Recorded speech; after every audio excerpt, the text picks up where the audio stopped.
pili, tuseme tu kwamba inna lillahi wa inna ilaihi rajiun.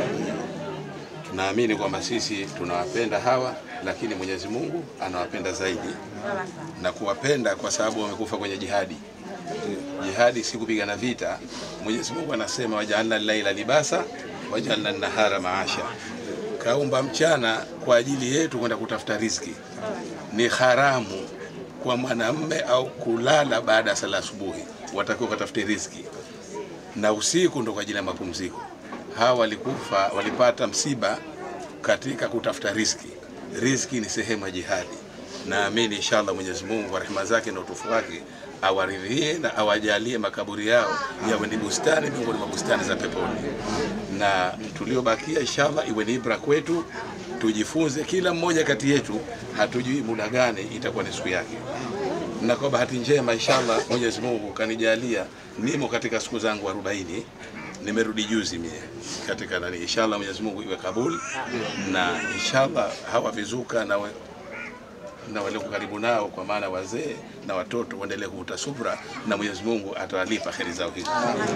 La pili, baada ya kusikia taarifa hii jana, na la mwanzo baada ya kupata, nikamuuliza mheshimiwa mkuu wa wilaya, mimi ni rafiki yangu wa karibu, na akanithibitishia kwamba hili swali limetokea, na yeye alikuwa hapo ndani ya tukio, na kanipa zile habari. Nikamwambia kwa mazingira nilokuwa hapo jana sitoweza kufika, lakini leo nitaweza kufika, na nikamtangulizia kumpa pole kwanza kwa niaba yangu, lakini kwa afisi ambazo tunaziongoza.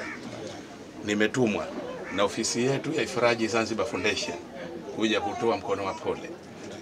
Nikiwa kama mwenyekiti wa taasisi hiyo nimekuja na wenzangu, lakini pia ujio wangu nimemwakilisha mkurugenzi mtendaji wa Milele. Taasisi mbili, Ifraji ndio mwenyekiti, lakini nikiwa meneja wa Milele nimemwakilisha mkurugenzi wangu Bi Khadija Ahmed Sharifu.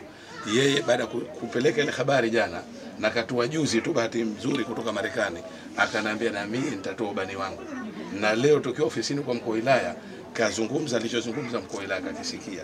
Kwa hiyo cha mwanzo tutakabidhi kila familia mchele ile kipolo kimoja, sukari kilo 10, sabuni kilo 10 na mafuta kwa kila familia.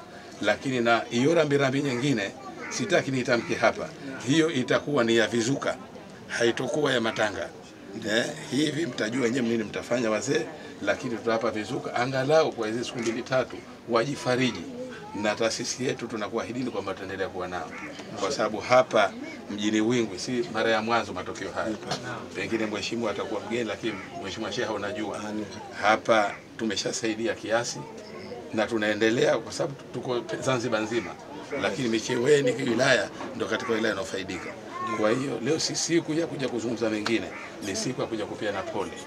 Mheshimiwa mkuu wa wilaya, na kuomba kwa ruhusa yako ukubali na hawa wafiwa kutupokelea hichi kidogo chetu, na chengine unajua mambo mengine hata mtu hadharani tutakwenda kuwakabidhi ndani kwa ruhusa yako pamoja na wewe.